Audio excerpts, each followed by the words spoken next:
What's up, y'all? It's the Relentless podcast where we're stirring up passion and purpose for marriage. That's right. We're diving into topics you always wanted to talk about. Real life, real struggles, real love, and real results. So what are we waiting for? Let's go in. Hey, y'all. Welcome back to the Relentless podcast. We are just always grateful for those who follow and just tune in each week. So if you haven't already, make sure you like the page, like the YouTube, all of that, subscribe, hit the bell, all of those things. And be sure to share this if you're enjoying it. Yeah, we've been having some fun. Season 2 has been a blast. We're going to welcome some guests on in the next few weeks, man. So we're excited about that. Thank y'all for tuning in and rocking with us through each topic. Hey, hit the comments and also let us know what y'all want us to talk about, what y'all want us to cover, so we can bring y'all some brand new topics as well. Yeah, so recently we mentioned we had gone to a parenting conference, and man, it was so good about leaving just a strong legacy for your family. Yeah. And so one of the big takeaways was rejecting favoritism and embracing favor, and that was just, I don't know, very insightful. Right. It's actually interesting that a lot of the like TV shows and movies that we begin watching after that, and even going back and watching again, kind of involve parenting and childhood and stuff. And so one of them that we wanted to bring up that we recently restarted again was the Umbrella Academy. Yes. So on Netflix, check it out. Good futuristic kind of vibe, but it also entailed like some parenting and some kids getting adopted with superpowers, and one of the children was alienated. Right? Like kind of treated like the black sheep of the family, and all the other kids got all the freedom and they got to go out and be superheroes, and she got locked in. And so she had this really downtrodden, depressed childhood, and it just kind of shined a light that sometimes favoritism creeps in, and sometimes some children feel left out or less than, and others seem like they're the star child. And there's dynamics there that play a role in parenting, and we have a role to play in that as parents. Yeah, for sure. And he had, I think his words were, "You are insignificant. Like there's nothing special about you." So our words definitely. Reginald Hargraves. His name was Reginald Hargraves. Hey, he's a character too. If y'all check it out, it's funny. He's a character. But it's true. If we keep it real, like we all have experienced it as kids, and then if we're not careful, we can pass that dysfunction on. That's true. It slips in, and we kind of think that it's normal and cute to be like, oh, that's my favorite, or that's the one that get the extra. And it's like, hey, wait a minute, because the children are paying attention. Yeah. And they paying attention to how things go and the vibes in the home. So, but on a positive note, it reminds me of this story that I've heard about this father who, I forgot, he might have had 3 or 4 kids, and every child he would get away alone with them and say, "You know, you're my favorite, right?" And he did that for all of them. And then when he passed away, and they were like, "Yeah, I was Dad's favorite," and they're like, "What you mean?" Yeah, I was. Yeah. All of them was, right? Straight up. But I think that's a beautiful way of favor. He's just making them all feel that they were so special to him. And so that's very different. So we want to talk about that today. What is the difference between treating your child with favoritism or allowing the favor of your family and the favor of God, to shine on your kids? Great topic. Get your pens and pads out. Take some notes. We might cover some things. There might be some gems. So make sure y'all tap in. Yes. So let's start with, what is favoritism and what is it not? Yeah. I think favoritism, when I think about the experiences, like not equal treatment of each child. Like favoritism, like this is the one I like because they're more like me. Right. They got the demeanor like me. They got the characteristic like me. They remind me of myself, and so I give them a little bit more attention, time, energy, effort, even resource. They get more snacks than the other kid, right? They're like, why the hell she get more snacks than me? Like, and you lean in on one child more than the other, just because you like them more. Yeah, and I find that it's more like a consistent thing. It's not just in one season or another, but it's usually there's a lack of awareness, which is why we have to have that partnership in marriage to and the safety to call it out and be honest. But I think it's also just like we said, the words, like you with your words or your actions, putting one child, elevating them above the others, speaking more esteem over that one than the others. Like in the Bible, Joseph, his brothers hated him. They were jealous of him. And I think he was born of Jacob's favorite wife, right? So there was that association with, man, she was the love of my life, and now you're my favorite child. So that's where it gets dangerous. Yeah, and I think the mother favorited him in ways and gave him treatment and tried to look out for him in ways that she didn't for her other sons too. So there was a lot of little, manipulation and all kind of stuff that went in there, but the favoritism was definitely there. Yes, sure, definitely, and it was generational. So we want to break that cycle. We want to recognize it and shift. Yeah, right? True.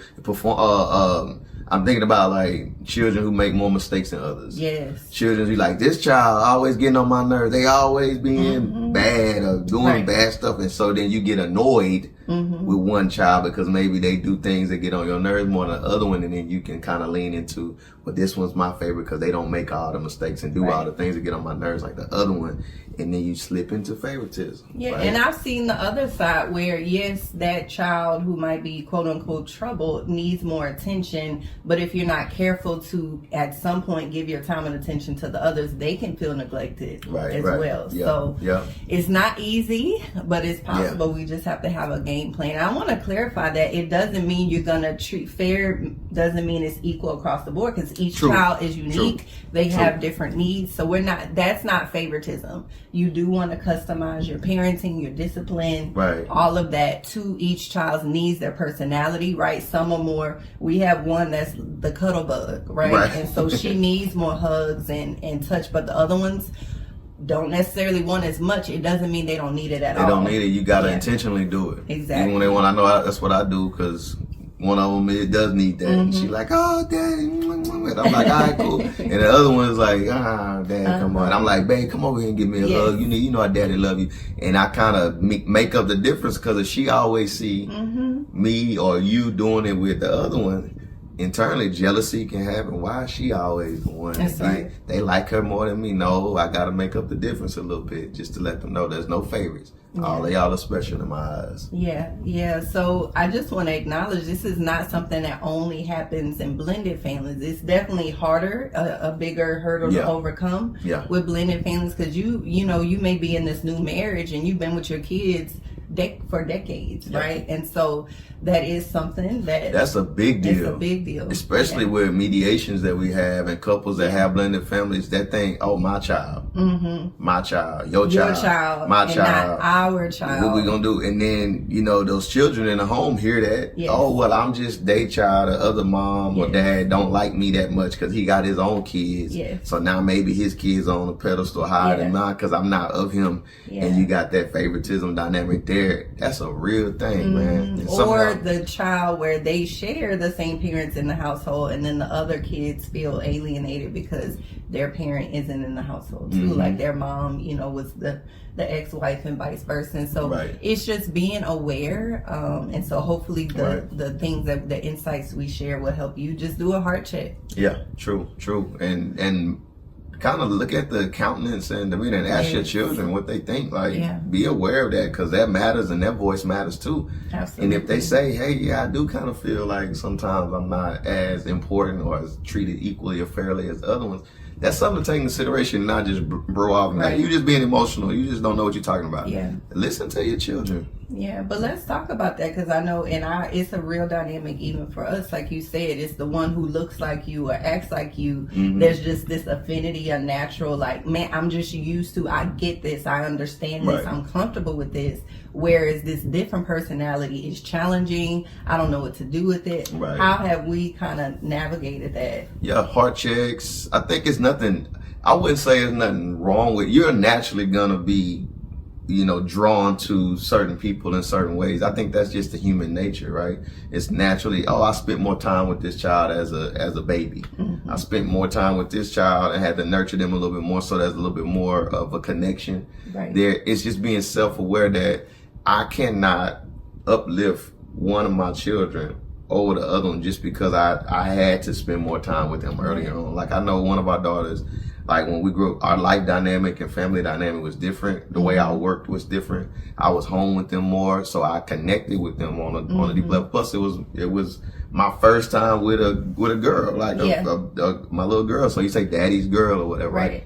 Oh, but also she spent 9 days in the hospital, and I think just subconsciously that's always affected you. So you've always, I don't know, it's been this, I don't know, over emphasis on like compassion and empathy for her, because I think you always have that picture in your mind of my baby with tubes in her nose. Yeah, all of that plays a role, right? Which there's nothing wrong with that. Yeah. But then I have to always be self-aware that yes, that is true. But my other daughter needs that same compassion, love, affection, as well as like, man, you special. I don't want nothing to happen to you either. Right. And so that's just that self-awareness of, let me spread myself and give myself in ways that don't make one feel like I'm lifting them up on a pedestal versus the other one, or that I'm neglecting one over the other one, or that I'm critical over one over the other one. That y'all equally gonna get it, you know what I'm saying? In all ways, right? And just being self-aware of that, because it easily can creep in for sure. Yeah, and it can look like, am I being more passive with one? You know, am I allowing a little more, giving way more grace than what's needed? And am I extending that same grace, to the others? Right. And again, it's where it's not merited. Right. That's definitely a sign that there's some favoritism at play. Yeah, no, I agree. And even with our son too, same thing. We have to kind of reel that in, because then our daughters are looking at him, wow, he gets to do everything, right? And we have to explain, one, he's older, but we're not playing favorites. He has a little bit more rope, a little bit more freedom. But we also have to reel it into to be like, man, we're not going to always do this with him and not give y'all some freedom and give y'all some fair rope. To him. Right. Yeah. You know what I mean? And so it's really just self-awareness and us being on the same team too, to be aware of, hey, how are we handling this? How are we moving with this? How are we gonna give him something and then make up the difference by letting them have something too, so they don't get in their mind that, well, he's the favorite, he always get. It's really true. Yeah. It's a true dynamic. And to be honest, no matter how well you do it, each child is going to grow up and have their different narrative, right? And so we can only do so much. We can't control everything, but we can do our best. And I think just the key, I hope y'all hear, is the communication. The open communication with the kids, being open to their feedback, not taking it personally, not getting defensive, right? Because you don't want to shut them down and dismiss what they're saying. Because what they're feeling is valid, and you can validate that, and just become self-aware and do the best you can to adjust. I want to bring up a thing that's real for me. I think sometimes, and this is being totally transparent, I can experience challenges with our middle child. One, because middle child is just hard, but she looks so much like you and acts so much like you, and sometimes it puts me in the mind of like our challenging season in our marriage, and I have to really like guard my heart. I have to like, and sometimes I have to like text him like, bro, I can't handle this one right now. I need you to come. Have y'all heard this before? Is it just me? I've heard this in so many relationships and stories like of the past, like especially with broken homes. Yes. And they got a son or a daughter, and they like, every time I look at her or him, I see my baby daddy or my baby mama, and it just pissed me off. It just made me mad. Like, and you can almost like live that out with your child and frustration. If you don't have self-control, right? You can just roll into it. Oh, that's crazy. For real. That's real though. That's real though. And if I'm honest, she's beautiful, like brown skin, like my middle sister. And we had a tough, I love my sister, we're getting closer and it's amazing, but we had a tough time together growing up, because I was right under her. So we were both middle children. Yeah. So sometimes it puts me back in the mind of being that younger sister, and it's like, oh, wait a minute, Lord help me. Yeah, flashbacks, right? Yes. So we have to make sure we're healthy and whole, so we can show up and give our best to our kids. True. So, I remember one of the gems they dropped at the conference. I think it was something about when you get annoyed. You get annoyed. Like, is your frustration out of anger? Why am I angry and frustrated with this child? Is it because I'm inconvenienced? Yes. Because they're inconveniencing me and it's just an annoyance to me? Or is it that they truly are doing something out of the norm or out of characteristic of them that you need to correct? Right. Or is it just, I'm just annoyed and frustrated? Yeah. And being aware of that, because you can you can be critical of your children out of just your own personal anger. It ain't got nothing to do with them. They ain't even do nothing to you. Yeah. It was you reacting to them because of your anger and frustration. So that's a real deal. Yeah. And we got to be aware of that. Yeah, and so let's talk a little bit about the complexes, right? We hear about the daddy's girl, the mama's boy, and especially in the context of marriage, because we see on the flip side, then when these people come together and they get married, it creates issues. Yeah, later on in a marriage. So let's talk about that. Facts. Well, yeah, those terms are, I would say, relevant, right? That's daddy's little girl. That's daddy guy. That's true. That's that. Like, I got 2 of them, right? Both of them are my girls, and I would do whatever I need to do to take care of them and to treat them right and to make sure they have a great example, right? But I don't want to create a complex to where they feel like, how can I word it? That everybody needs to bow at their feet. Yes, entitlement. Everybody needs to, right? Everything needs to be the way they want it. Otherwise, like it ain't going. It ain't have my way or the highway kind of complex, right? That's not realistic in the real world. And if I raise them up to think that, man, everybody should bow down at your feet, give you what you want, treat you, like you are, the best thing smoking, and everybody's supposed to just cater to you, I'm setting them up for failure because the world don't work like that. It's true. Now, I treat them not to be a doormat, right? And that you should be honored and respected and treated with care and value. But I don't need to create a complex where they think that everybody's supposed to just do what they say at all times. Now I'm messing up as a father. Yeah. So in other words, do all the things that raises the bar, but then have the conversations about what you can realistically expect. Because that's the thing. You don't want to create unrealistic expectations for them going into marriage. You also don't want to set the bar so high that you become a priority over their husband. Facts. And then they're looking to you for comfort, emotional support, financial support. So just be aware of that. And especially with adult children, like if maybe you overdid it, just course correct. Course correct. Yeah. And that's a dance to that. Yeah. Because I want all my children to feel like they upper echelon, like top notch, like we're royalty. Like you should be treated like royalty and respected like royalty, right? And like teach them to walk with their head high, their chest out, like, man, I'm important, I'm special, right? But then there's the dance too of like humility. Exactly. Humility, move in humility, move, graciously, right? And know that in this world, there's going to be people that may not always see your value. That's right. And so I see your value, and I'm not going to value you above anybody else. Like you just a more important human being than somebody else, because we all equal in the eyes of God, but there's something special about each one of y'all. That's right. And I try to say that to all our children, like, man, you unique, you special, you unique, you special, you unique, you special. And now they all kind of feel like they on an equal, playing field. And everybody got something to offer us in the world and our family. Versus, well, what about me? I ain't got nothing. No, y'all all got something, right?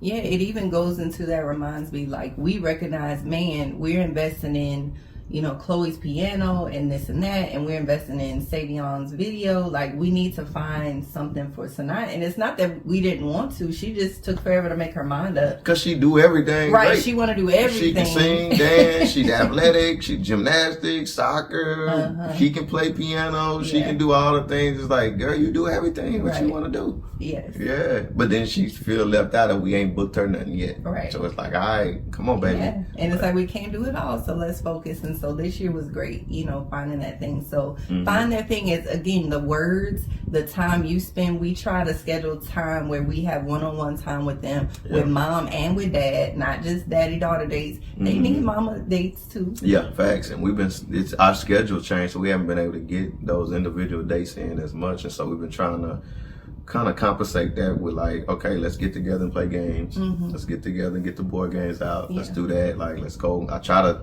just go outside or do something outside together, or like, let's cook together. Just different ways where we can spend time and they feel like I'm not being left out. Yeah. Especially with our oldest son. Now he's leaving more. Right. He's going, hey, I'm going to play basketball down the street. Well, why can't I go to girl? Why can't I go? Like, no, listen, he's not getting special treatment. He's older and he can have a little bit more freedom than y'all. But what do y'all want to do? So we don't create those. And trust is earned. I think it's just having that conversation, and sometimes it's lost and you have to rebuild it. So meet each child where they are. But let's talk about the mama's boy conflict. Come on, you talk about it. I don't believe Savion is a mama's boy. That was a normal experience. He was our first child. If you watched the early, all of that. That's normal. If you watched the first episodes, man, this boy would not. We couldn't get him off you. He would just Okay, here, stay over there then. Just stay over there, bro. Straight, I love you, but stay over there with mama, man. Yeah. But that's normal. So I just want to affirm, Mama, if that's the reality for you, that's okay. It's just for a season, because now he's not up under my skirt till. That's how you know it's a mama's boy. It's even in the teen years, adult years, they still under your apron. That's a true mama's boy. I don't have a mama's boy. I don't know if I can even. I don't even know what the definition of that would be like, because I love my mom. I don't even know, would I be a mama's boy because I love my mama? I don't think I'm up under her like that. No, it's beyond loving. It's right?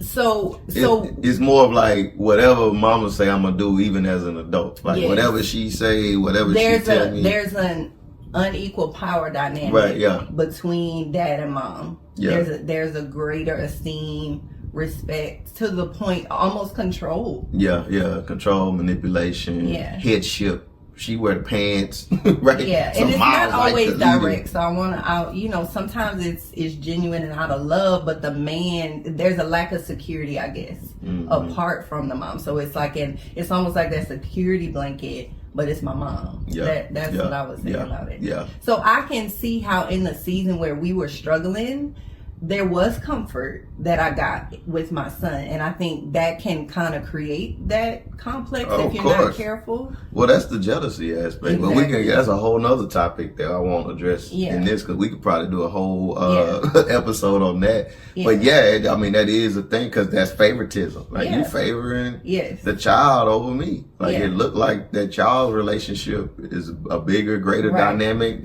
than me, and we've seen that play out in relationships and marriage mediations where there's like extra aggression towards one of the children, a son, or and even then the dad is overly aggressive in discipline because there's this jealousy. And so again, just being aware, having a safe, non-confrontational conversation, if that is how you truly feel, but it has to be dealt with.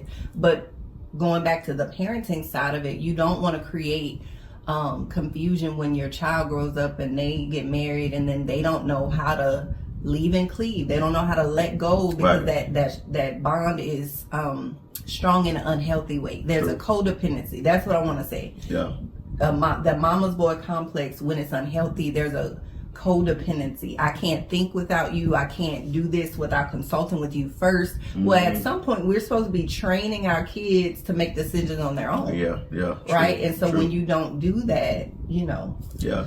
That's a hard one. It is a hard one. Because I'm thinking daddy and girl. I'm like, I want to always be there. But at some point, you got to be like, I got to back up. I got to back up and get out the way. Yeah. And that's... and when girls becomes teen, like you can tell if that daddy's girl thing is too strong, where it's like, wait a minute, it's only one queen in this castle.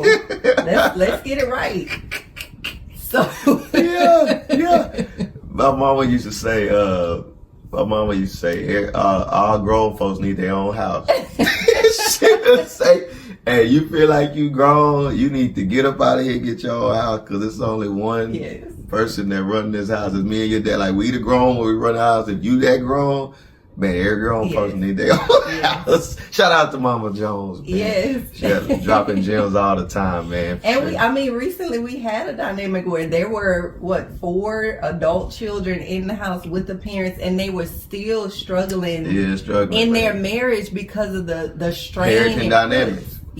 Not favoritism per se, but I gotta give more. I gotta give more energy and effort to this one, but I still gotta look out for that one. You can't spread yourself equally. That's right. With all your children, especially if you got multiple children, you gotta figure out, okay, this one need a little bit more in this area in finances. This one's good in finances, but they emotionally unstable. Right. This one right here is struggling physically because of different things, so I need to get him a little bit more.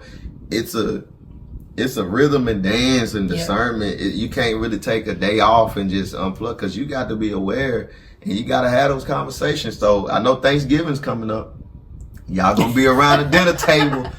Man, what if you popped it? Hey, how y'all feel? Anybody feel like, who's the favorite? Well, not at the dinner table. Maybe after dinner. Maybe let it go. What was that show we was watching? Every time they sat down and eat, somebody stormed off. Oh, Yellowstone. Was it Yellowstone? Yeah, Yellowstone. They would sit down trying to eat, and then somebody would say something. It was a traumatic, you don't want your dinner table to be traumatic. So here's some key takeaways so that your kids want to be at the dinner table and they all feel like they have a seat at the table and they're valuable. Yeah. So one thing is, watch the comparison. Don't do the comparison. Oh, look at I wish you were as smart as your brother. Man, why don't you clean up like your sister? Oh, you want to be careful. I've done it. Yeah.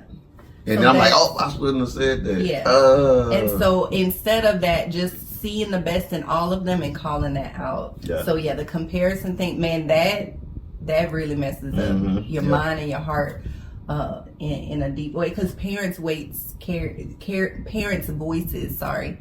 weight, especially a father. Yeah, especially a father. That's why I said, I've done that. Like, man, see such and such, dude. Why you? They ain't scared. Why you scared? Stop being scared. And then it's like, okay, now I'm creating a competition. Exactly. I need to stop that. Gotta stop doing that. So that's one big takeaway. What else? I mean, anything that's gonna create competitiveness, I think, right? Like competing for my attention and my time, or anything like that. So just kind of like I said earlier, just be aware that spread your love around, like in proportion to each child, or where they actually see you doing it for each one, and it doesn't seem like anybody's left out. I think that's just self-awareness that I would say.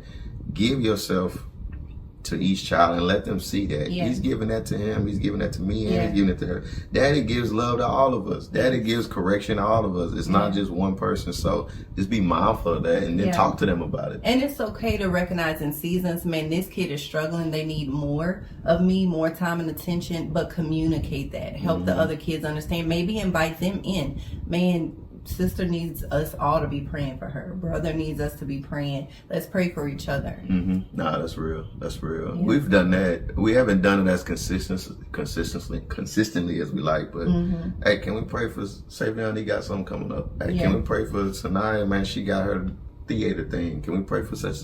Well, and now we do it. You don't always see it, but I'm saying just as often as we should and could do. You know what I mean? But So lastly, if you have those teen kids or those adult kids, just take ownership. If you got that mama's boy complex, if you got the daddy's girl, and it's about to shift into adulthood, just examine, come up with a plan, be open and honest with your spouse, and get feedback on because you're gonna have to let go of the reins.